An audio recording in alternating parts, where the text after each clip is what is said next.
Welcoming you to the press box here at Reser Stadium. Brendan Slaughter alongside Keenan Puncocher and Cassidy Wood as we are actually inside due to the weather conditions that will be taking over the Oregon State-Utah game today. Welcome into the Orange Media Network pregame show. I'm Brendan Slaughter again alongside Cassidy Wood and Keenan Puncocher as we're getting ready to preview the Oregon State-Utah football game. It's going to be a wet one today, crazy conditions. As far as I can remember, it could be the worst that I've ever seen in an Oregon State game.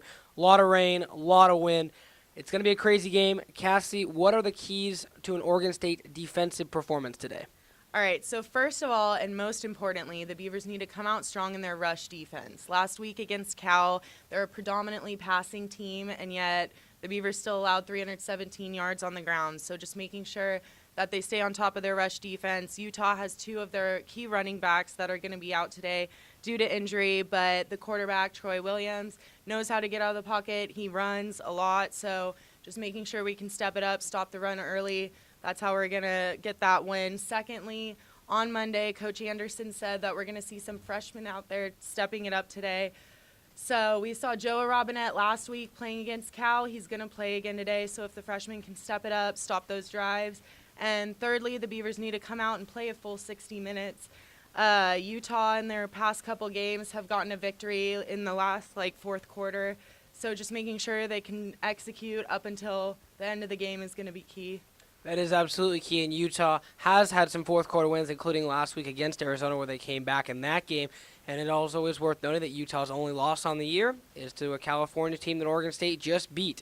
Keenan, now we switch over to you for the keys to the offense. What do you got for us today? All right, so last week, first key to the game was to get the run game established early. I'm going to flip that this week. Getting the passing game going early is going to be important. You know, we've kind of seen that as a theme all year, so look for the Beavers to kind of get that passing game started early there. Second one, same key as last week, but even more important this week is to limit turnovers in this weather. You know, the Beavers have to be able to win that turnover battle. Just that's going to help them either way.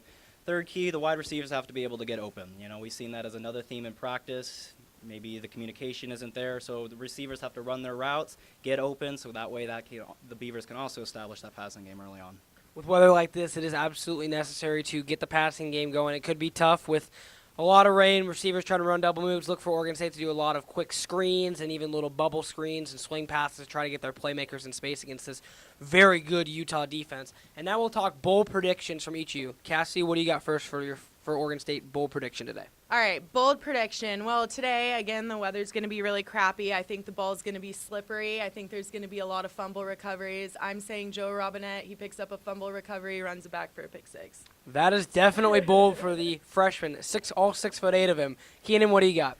Well, so similar to turnovers, I'm going to say Beavers as a whole are going to be able to really provide some pressure on Utah. Look for the Beavers, I'm going to say, to force 4 turnovers for Utah today.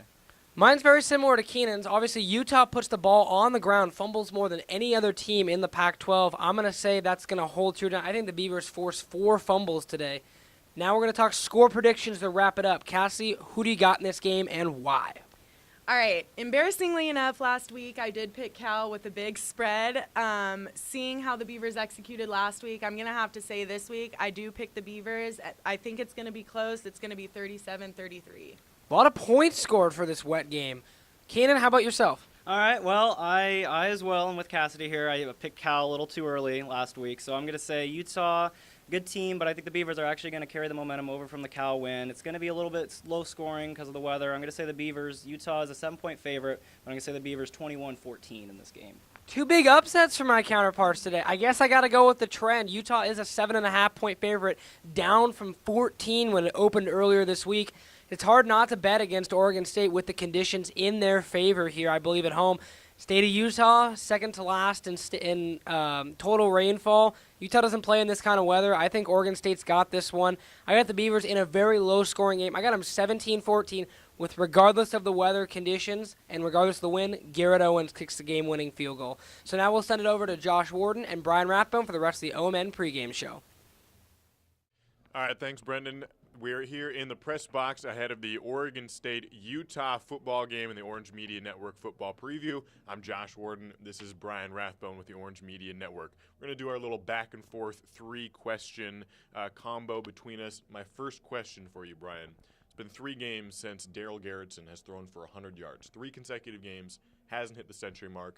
Is today the day that Daryl Garrettson will have 100 passing yards? That's a great question, Josh. That's a tough call because the weather conditions could be pretty bad where throwing the ball might not happen. There might not be a lot of success. So, but I think today's the day that he gets over 100 yards. I can see a broken play that turns into a big game, like maybe like a 40-yard pass or something like that just kind of gets him started. So yeah, I can see him getting over 100 yards. I have a very similar question for you, Josh. Speaking of Daryl Garrettson, he hasn't thrown a touchdown since the third quarter against Minnesota. That was well over a month ago. Does he break the streak today? This also does not seem like the type of game where it should happen. Terrible conditions, a lot of wind. I don't know why. It's got to happen. There's a 60-minute football game. There's a lot of time for Daryl Garrettson to throw a touchdown pass. Yes, today is the day he's going to have a touchdown pass today. All right, for you, Utah's had a bevy of running backs injured. 5 different running backs have been injured this season. Joe Williams, for example, retired after 2 games. Reportedly, he's coming back to the team and going to play today. A lot of volatility amongst Utah's running backs. Does any single Utah running back get 100 rushing yards today? I don't think so. I think that Oregon State's going to – because they're going to use a couple running backs, I feel. They're not just going to rely on one. So I can see Utah running for a lot of yards, but I don't see one running back gaining over 100 yards. And I have a very similar question. Last week, Oregon State – this is just working out perfectly. Last week, Oregon State ran for 474 yards. Now, that's a lot of yards and very difficult to repeat that performance. But do they get at least half of that? Do they get around 250 yards this week? To about 250. I'm going to say they'll get close. I think they might hit the 200-yard mark, but to get to the 235, 240, I think they'll get up to there, but not quite at that level. Obviously, rainy conditions, they'll run the ball a lot. I think they'll have a good day running the ball, but not quite to 250. But I could be wrong. All right, last question. It seems like, in a certain sense, the attendance might be really up today because, hey, Oregon State just won a Cal football game. They've got another home game 1 week later. But the conditions could dampen that a little bit, both literally and metaphorically. What are we looking at here? How many fans? Going to be less, more than last week? What are your expectations? How many fans do we have today? Well, I think there's going to be less than 40,000. There's less than 40,000 last week against Cal.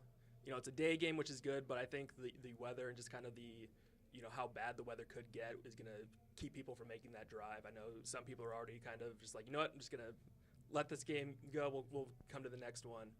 So I'm going to say like around 35. And then my final question for you, Josh, is Oregon State hasn't won back-to-back conference games since October of 2013. Do they get that today?